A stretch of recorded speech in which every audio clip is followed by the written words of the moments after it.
This is part 2 of things I wish I knew before I got surgery. Hi, I'm Antara Sarkar. This video is for the day after surgery and the next couple of months.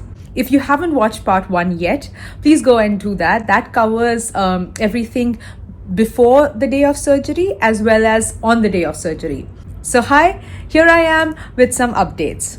So point 1. The next morning when I woke up, I was served my first solid food. So it had been 36 hours that I had not eaten, but then I was given some poha and later I was given other foods over the day. And I was eating very slowly, little by little, so that my body would be able to digest it. Since I had my gallbladder removed, my body had to adjust to the new digestive system. This was also the day that I was supposed to go home. Insurance takes a humongous amount of time, so it took us 7 hours. Medically, I was good to go at 10 a.m., but we finally left the hospital at 5 p.m. Hospital will have a cannula inserted in your hands through which they are giving you medication, drips and everything. Now till all the bills are cleared, all the formalities, paperwork, the financial part isn't done, they will not remove the cannula. So till the last minute, your cannula is not going to be removed. So when you are about to leave, you can ask for a wheelchair. Anymore, I'm not wearing a gown, a hospital gown. I am in my normal clothes going home. That wheelchair tells everybody that this is a patient and you need to be careful. We got into the lift. I was the only one on the wheelchair and I was surrounded by people. So there were like 8 or 10 people around me. But I felt protected because I knew that, nobody's elbow is going to nudge into my stomach. When you're going into surgery, before you go in, please remember to pack clothes which you will require after surgery, depending on the kind of surgery you have. For example, mine was a gallbladder removal. So it was, I had incisions all over my stomach. So I, of course, wouldn't carry something with me which when I'm returning home after surgery it's tight on my belly, or it causes discomfort, or it has some hooks which could poke it. I needed to wear something which put absolutely no pressure around my abdomen area. So please plan ahead for that as well. My neighbors were very, very sweet and they gave me their car, and the driver came and picked me up. They said, driving this condition for my husband would be very stressful. So they were really helpful. So if you have friends and family who can help with that, or if you have a driver, or if you can hire a car for the return journey, I think that'll be good, but not just for the patient, but also for your caregiver. Because your caregiver has also had very stressful days, not just running around the hospital, but also emotionally. I was finally back home. My husband realized that on my back, I had these really big brown patches. It is something that I had no idea about. So seeing that for the first time was a little, scary for us. My incisions were on the right hand side of my stomach, but the bruises were on my left side back. Most likely happened with me is that when they're trying to say put in the tools and the instruments into my stomach, then they're putting a lot of pressure on the human body, the doctors, the medical team. Your body is under that tremendous pressure. It's getting bruised. So those big patches are basically kind of like bruises. They did not hurt, they did not itch. There was absolutely no feeling. I wouldn't even know if somebody hadn't checked my back.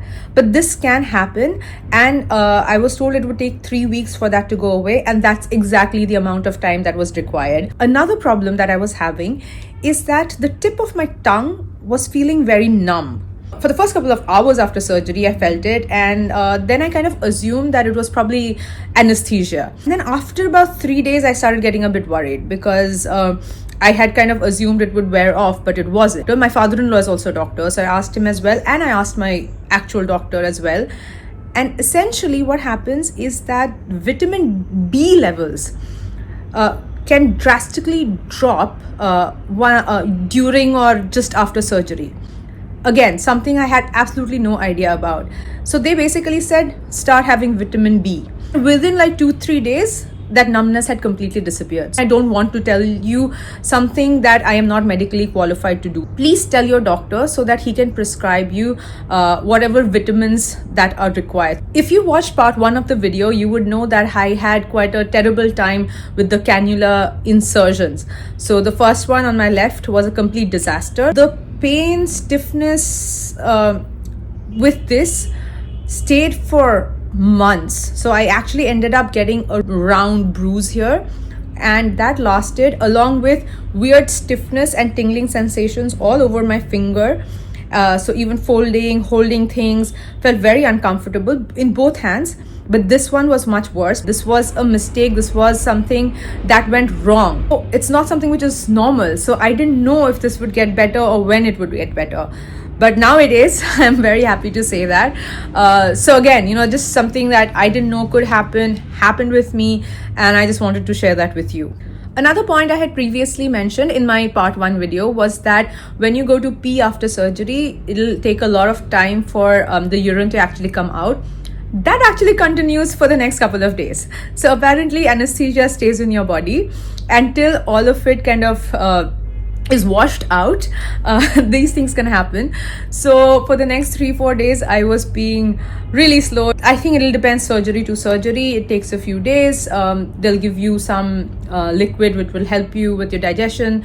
It wasn't too bad for me. So yeah, of course, this will depend on the person, on the medications, on the surgery, all of that. Expect the first couple of days after surgery that your body is going to take some time to get back to its normal functions. So surgery is not very pleasant for your body. So it doesn't matter how big or small it is going to affect the way your body functions, the way your body moves. For me, I was told, gallbladder removal surgery is a minor surgery. I had lost an entire organ. I had multiple cuts all over my abdomen. So it didn't feel very minor because it completely restricted my body. I am a healthy, active woman. So I have never been in a situation where I don't have control over my body. But post-surgery, that is what it felt like. I had cuts on my stomach, so I was absolutely not allowed to bend. So even if my phone was like 1 foot below me, I couldn't really pick it up because I didn't have strength in my legs to actually, squat and get it. And I couldn't bend on my stomach. I couldn't turn. So if I was lying down, I couldn't turn. I couldn't get up. Every time I had to get up, I needed help. It was absolutely impossible to get up without somebody, holding me up or somebody giving me their arm. Within maybe a week, I was okay in kind of getting up with, say, support, holding the armchair or the sofa arm to get up. But my husband was very particular and very supportive, and he said, no, at least for 2 weeks, every time you need to get up, I'm going to be there. So it takes an enormous amount of patience for the caregiver to do this, but my husband made sure that I always had help when I was getting up from anywhere. Give your body that time to take it slow. Don't rush it, don't push it. So when it was time for bed, once we were back home, my husband decided to sleep on the floor for the first, I think, 3 weeks or so that I would have the whole bed to myself. So I had a lot of space. And he was also afraid that, if he's sharing the bed with me, then, his hand might land on my stomach and injure me and hurt me in the middle of the night. I would just lie down absolutely straight and I would support myself with pillows. So I used to sleep with 4 or 5 pillows, and especially on my 2 sides, on the 2 abdomen sides, because I couldn't turn, or if I needed help to turn, I would have the pillows to support me. So I slept completely straight for the first 5-6 days. Then I started turning on my left side with the support of the pillow. So my pillow would be supporting my stomach. So when I was turning, my stomach was not hanging in the air. It had a pillow to support it. And then after about 10 days, I was able to turn on my right, and again had a pillow to support my stomach. But these are things that you have to understand in your own body. Your body will be weak. You might get frustrated as well sometimes. So it's important to have that, space and that comfort for yourself. Make yourself a priority. It's okay, you had surgery. So while I was lying down, I had to be straight, so I used to get a lot of backache, and my back would be very stiff. So my husband, my parents would massage my back. Even if I woke up in the middle of the night, so for example, I had to pee at 4 in the morning, I would not do that on my own, because I would not be able to turn and would not be able to get up. So I would be calling out for my husband. He would wake up, he would remove the pillows, he would help me up, I would go to the loo, come back. So you will need all that support, and you will need that for the next couple of days, at least for a week to 10 days. You will need these kind of support. You will feel guilty and feel like you are bothering your loved ones. If you swap places with them, you would do it for them, right? So please accept that help as well, because if you don't and something goes wrong, that is going to be so much worse than waking up your husband at 4 o'clock, okay, in the morning.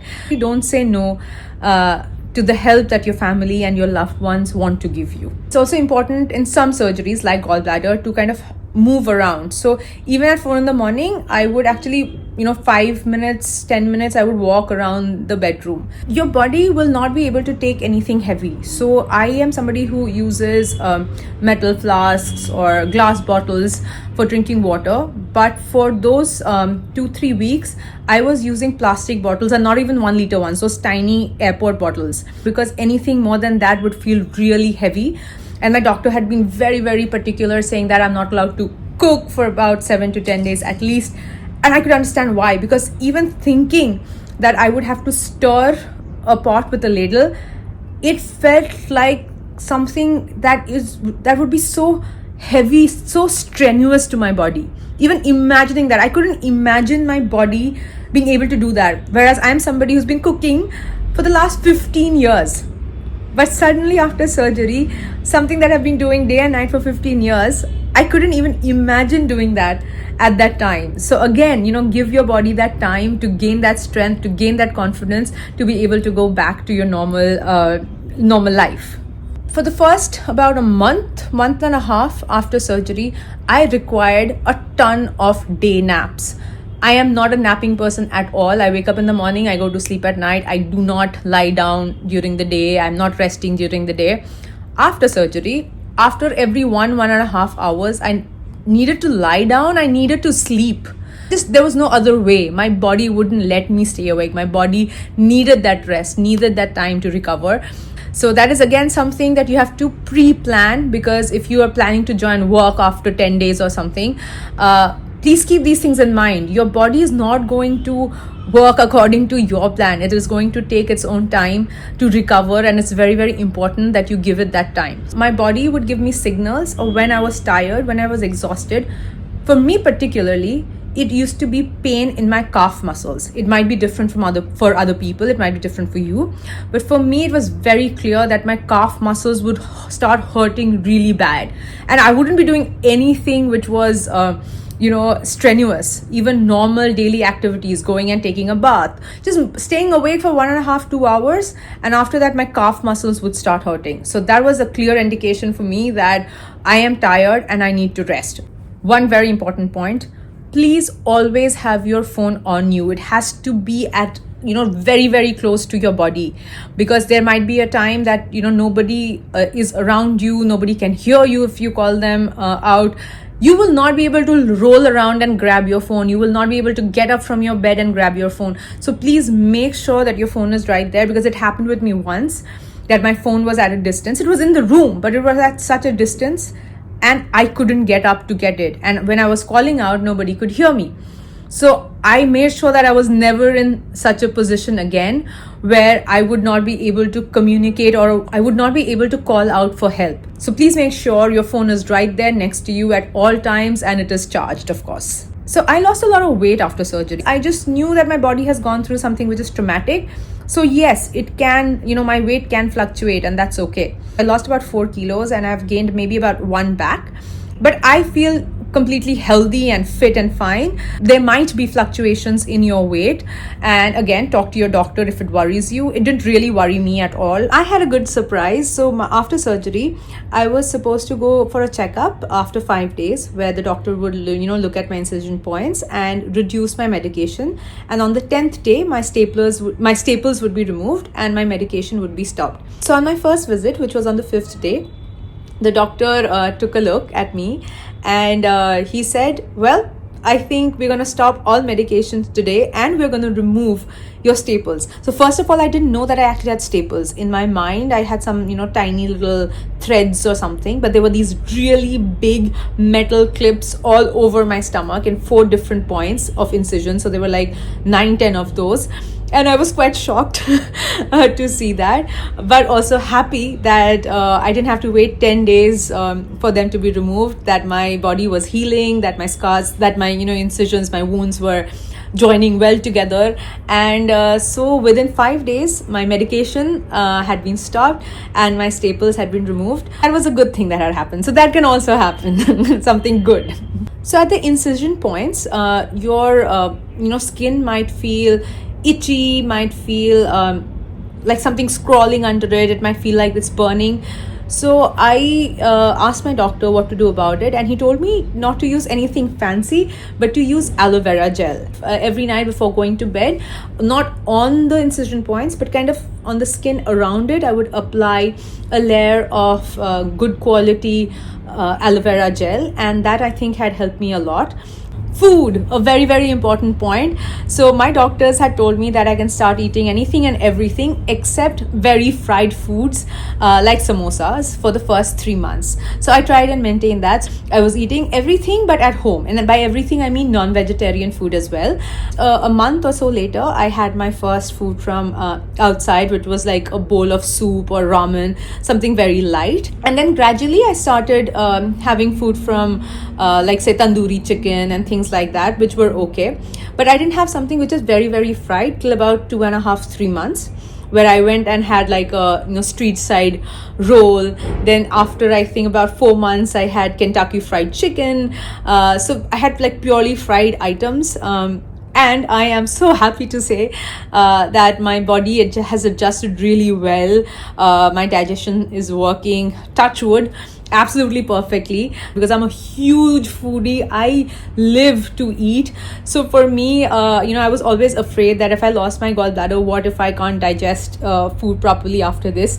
But thank God that did not happen. I didn't have alcohol for many months after my surgery. I didn't even have a sip. It's not like I was advised not to. Nobody told me, not the doctors. Nobody said I couldn't. It's just a decision that I took for myself. I figured alcohol could not possibly be good for my recovery. So I had decided after surgery, I would give myself 6 months to fully recover. So now it's been 4 months.